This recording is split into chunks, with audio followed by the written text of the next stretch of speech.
మీ బట్టలకి సాఫ్టింగ్ ప్రొటెక్షన్ ఇచ్చే సరైన ప్రొడక్ట్ ఎలిమ్ ఫ్యాబ్రిక్ కండిషనర్.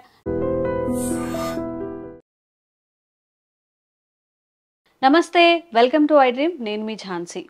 చాలా మందిలో ఎక్కువసేపు కూర్చోవడం వల్ల కానివ్వండి, ఎక్కువ అంటే జంక్ ఫుడ్ ఎక్కువ తినడం, వేడి ఆహార పదార్థాలను ఎక్కువగా వేడి చేసే, శరీరానికి బాగా వేడి చేసే ఆహార పదార్థాలని ఎక్కువగా తినడం వల్ల కూడా పైల్స్ వచ్చే అవకాశం ఉంటుంది. అసలు చాలా మందికి అది పైల్స్ అని కూడా తెలియదు. మరి పైల్స్ ఉన్నప్పుడు మోషన్కి వెళ్ళడానికి కూడా చాలా ఇబ్బంది పడుతూ ఉంటారు. బ్లడ్ మోషన్స్ కూడా అవుతూ ఉంటాయి. ఇది ఎవరికి బయటకి చెప్పుకోలేము. బట్ దీనికి కూడా చక్కని పరిష్కారం ఆయుర్వేదంలో మనం తెలుసుకోవచ్చు. ప్రస్తుతం మనం ఆయుర్వేద వైద్యంలో అపార అనుభవం ఉన్న ఆంజనేయరాజు గారి దగ్గర ఉన్నాము. ఈరోజు పైల్స్కి గురించిన మిగతా వివరాలన్నీ కూడా అడిగి తెలుసుకుందాం. నమస్కారం అండి. నమస్కారం అమ్మా. సార్, కొన్ని ఇష్యూస్ పైల్స్కి సంబంధించి అన్న, యూరిన్కి సంబంధించి ఉన్న, మోషన్ ఫ్రీగా లేకపోయినా ఇవి ఓపెన్గా ఎవరితో డిస్కస్ చేయలేరు. ఈ మొలలు అనేది ఎవరిలో వస్తుంది, ఎందుకు వస్తుంది? ఆర్సె మొలలు అంటారమ్మా దీన్ని.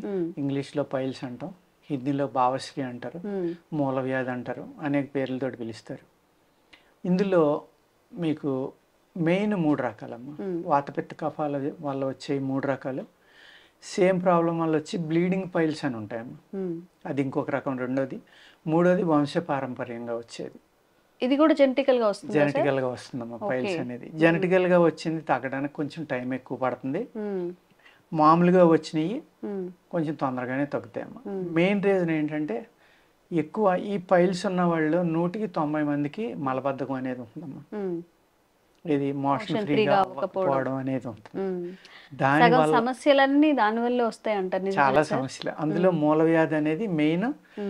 దానివల్ల రావడానికి ఎక్కువ అవకాశం ఉందమ్మా. అలాగే ఆహారం అలవాట్ల వల్ల కూడా కొంత వస్తుంది. ఈ బ్లీడింగ్ పైల్స్, మామూలు పైల్స్లో కూడా మళ్ళీ ఇందులో 2 రకాలు ఉంటాయమ్మా. Internal piles, external piles. Anus దగ్గర నుంచి 2 నుంచి 3 అంగుళాల్లో కూడా పైల్స్ ఉంటాయమ్మా. పెయిన్ ఉన్న పైల్స్ పెయిన్ లేని, బ్లీడింగ్ ఉన్నాయి బ్లీడింగ్ లేని. ఒకటే పైళ్ళు ఉంటుంది, 2 ఉంటుంది, 3 ఉంటుంది. ఇన్ని రకాలుగా ఉంటాయి అన్నమాట. అందులో కూడా ఒకటేమో మన నత్తగొల్లలాగా సూదిగా బయటకు వచ్చినవి కొన్ని ఉంటాయమ్మా, రౌండ్గా ఉన్నాయి కొన్ని ఉంటాయి, ఫ్లాట్గా ఉన్నాయి కొన్ని ఉంటాయి. ఇన్ని రకాలు ఎవరి శరీర తత్వం బట్టి వాళ్ళకి అలాంటి రకరకాలు వస్తూ ఉంటాయి అన్నమాట. ఇందులో ఈ పైల్స్ ఎండిపోయి రాలిపోవటానికి కూడా మందులు ఉంటాయి అమ్మా ఆయుర్వేదంలో.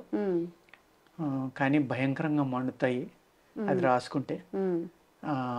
నేను గత వీడియోలో మరి మీ ఛానల్లో చేశానో ఎప్పుడు చేశానో తెలియదు కానమ్మా, చాలా సింపుల్ పరిష్కారం చెప్తానమ్మా. ఇది అందరూ వాడుకోవచ్చు. నేను ఆ వీడియో చేసిన తర్వాత చాలా మంది ఫోన్ చేసి పనిచేస్తుందండి, చాలా ఏళ్ళ నుంచి 20-30 ఏళ్ళ నుంచి ఇబ్బంది పడుతున్నాం, ఎంత సింపుల్గా తగ్గిపోతుందని అనుకోలేదండి. అదే చిట్కా మళ్ళీ అందరి మీద పనిచేస్తుందని చెప్పలేము. వాళ్ళ శరీరతత్వాన్ని బట్టి ఉంటుంది అన్నమాట. మనకి గానుగ చెట్లమ్మా రోడ్డు పక్కన ఎక్కడ పడితే అక్కడ దొరుకుతాయి. అవి గానుగ కాయలు కాస్తాయి కదమ్మా. అవి ఎండిపోయిన తర్వాత ఆ కాయలు తీసుకుని వాటిలో పప్పు తీసుకునమ్మా దాన్ని పౌడర్ చేసుకోవాలి. పౌడర్ చేసుకుని వేడి శరీరం వాళ్ళు అయితే పట్టిక బెల్లం అది సమానంగా కలుపుకుని ఉదయం లేవగానే ఒక 1/2 తులం నుంచి బాడీ వెయిట్ని బట్టి 30వ తులం వరకు తినొచ్చమ్మా. నోట్లో వేసుకుని మజ్జిగ, పాలు, అది పాలు తాగకూడదు, మజ్జిగ కానీ వాటర్ కానీ దాంతో వేసుకుంటే 1 నెలలో తగ్గిపోతాయమ్మా. బ్లీడింగ్ పైల్స్ కానీ, పెయిన్ ఉన్నాయి కానీ, మామూలు కానీ ఆ శరీర తత్వాన్ని బట్టి. వాత శరీరాలు అయితే ఆ పట్టిక బెల్లం పౌడర్ కలపకుండా ఒక 1/4 తులం పైన 1/2 తులం వరకు చాలా దారుణంగా వాసన వస్తుంది, అది పసిరి వాసన. నీళ్ళలో కలుపుకొని గుట్టుకుని తాగేసి కాసిన నీళ్ళు తాగేస్తే అమ్మ తగ్గిపో. ఆ విధంగా మేము మా దగ్గర ట్యాబ్లెట్స్ ఉంటాయమ్మా. ఓన్లీ 10 డేసేనమ్మా. ఇందులో 10 ట్యాబ్లెట్స్ ఉంటాయి. 10 డేస్ వేసుకోవాలి.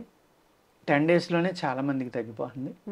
ఆ సెకండ్ డోస్ కూడా పౌడర్ ఇస్తామండి, పౌచ్లు కానీ క్యాప్సిల్స్ కానీ ఇస్తాం. అది ఇంకొక 12 డేస్ నుంచి 20 డేస్ వాడుకోవాలి.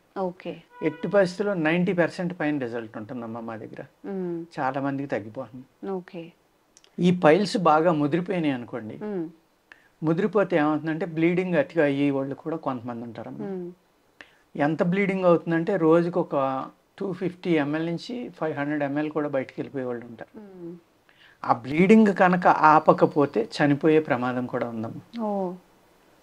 ఎనిమిక్ అయిపోతారు వాళ్ళు. వాళ్ళ హిమోగ్లోబిన్ మినిమం 12-14 ఉండవలసింది 5-6లోకి రావడం, ఇంకా తగ్గిపోవడం, అటువంటి ప్రమాదాలు కూడా ఉన్నాయి. వాళ్ళకి ఇంకొక రకమైన మందు ఇస్తామమ్మా. 2 డేస్లోనే ఆగిపోతుంది బ్లీడింగ్. 1 or 2 డేస్కే ఇమీడియట్గా ఆగిపోతుంది. ఆగిపోయిన తర్వాత ఈ మందులు తీసుకోవడం వల్ల పైల్స్ అనేది పూర్తిగా నిర్మూలించవచ్చాము. కానీ పైల్స్ నొప్పి తగ్గిపోతుంది, అన్నీ తగ్గిపోతాయి. కానీ ఏ అయితే ఆ కాయల కింద వచ్చినాయో అవి కరగడానికి 2-3 నెలలు పడుతుందమ్మా. స్లోగా పోతాయి. 2-3 నెలలు అంటే 1 సంవత్సరం నుంచి 2 సంవత్సరాల నుంచి బాధపడి 2-3 నెలలు అంటే వాళ్ళకి చాలా 10-15 ఏళ్ళ నుంచి బాధపడే వాళ్ళు కూడా వస్తూ ఉంటారమ్మా మా దగ్గరికి. అదేవిధంగా ఈ కరిగిపోతాయమ్మా, నిమ్మలంగా ఎండిపోతాయి. ఎండిపోయి పెర్మనెంట్ క్యూర్ అవుతుంది. కానీ ఈ పైల్స్ ఉన్న వాళ్ళు ఎప్పుడు పెర్మనెంట్గా ఎప్పుడు కూడా వాళ్ళకి మోషన్ ఫ్రీగా అయ్యేలాగా జాగ్రత్త తీసుకోవాలమ్మా. మళ్ళీ మోషన్ ఎప్పుడైతే గట్టిపడిపోయి వాళ్ళకి మోషన్ ప్రాబ్లం వచ్చిందో మళ్ళీ అవి రప్చర్ అయితే కనుక మళ్ళీ బయటకు రావడానికి అవకాశం ఉందమ్మా. ఈ మోషన్ ఫ్రీగా వెళ్ళకపోవడం వల్ల కానీ, లేకపోతే గట్టిగా ఉన్న మోషన్ బలవంతాన్ని దాన్ని బయటికి ప్రెషర్ ద్వారా పంపడం కానీ, యానస్ దగ్గర రప్చర్ అవ్వడం వల్ల కూడా అక్కడికి చేరిన బ్యాక్టీరియా వల్ల కూడా ఈ పైల్స్ అనేది వస్తుంది. అందుకు ఆ పైల్స్ అనే దానికి రాసుకోవడానికి కూడా అనేక రకాల మందులు ఉంటాయమ్మా. ఇప్పుడు మర్రి చెట్టు ఆకులు, ముగ్గుపోయిన ఆకులు ఉంటాయి. ఆ ముగ్గుపోయిన ఆకులు తీసుకుని జాగ్రత్తగా ఎండబెట్టి కింద రాలినయ్యి వాటిని భస్మం చేసి, అంటే బూడిద చేసేయాలమ్మా. భస్మం ఏర్పాటు, బూడిద ఏర్పాటు. భస్మం అంటే నల్లగా కాలితే భస్మం అయిపోయింది అనుకుంటాం, అలా తెల్లగా కాల్చేయాలి, బూడిద అయిపోవాలి. అప్పుడు దాంట్లో నెయ్యి కలిపమ్మా రాసుకుంటే దాన్ని జాగ్రత్తగా ఒక 2 నెలలు 3 నెలలు వాడుకోవాలి. ఆ పైల్స్ అనేది పూర్తిగా కరిగిపోతాయి. లోపలికి మందు తీసుకుని అది కనుక కంటిన్యూగా రాసుకుంటే చాలా అద్భుతంగా పనిచేస్తుంది అనమాట. ఈ పైల్స్ ఉన్న వాళ్ళు ఆహారపు అలవాట్లు కూడా కొంచెం ఏదైనా చేంజ్ చేసుకుంటే మంచిది. పైల్స్ అందరూ ఏమనుకుంటారంటేనమ్మా, వేడి చేసిన వల్ల వచ్చింది అనుకుంటారు.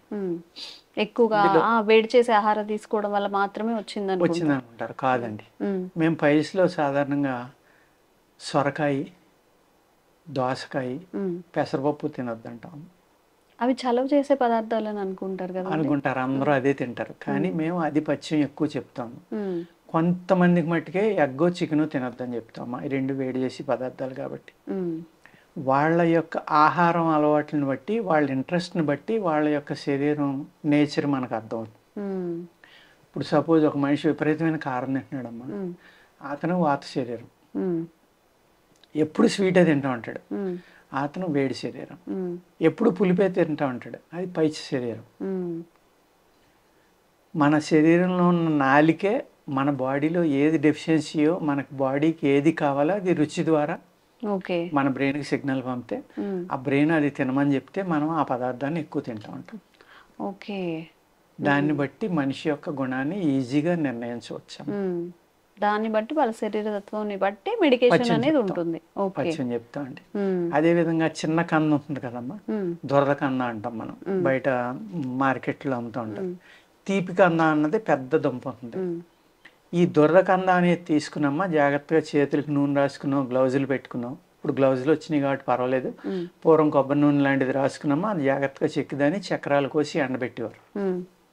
ఎండబెట్టేసి అది పౌడర్ చేసుకుని, ఎంత పౌడర్ ఉందో అంత బెల్లం అమ్మ, పాత బెల్లం కలుపుకుని రోజు ఎంత ఉదయం సాయంత్రం తింటే కూడా పైల్స్ తగ్గిపోతాయి.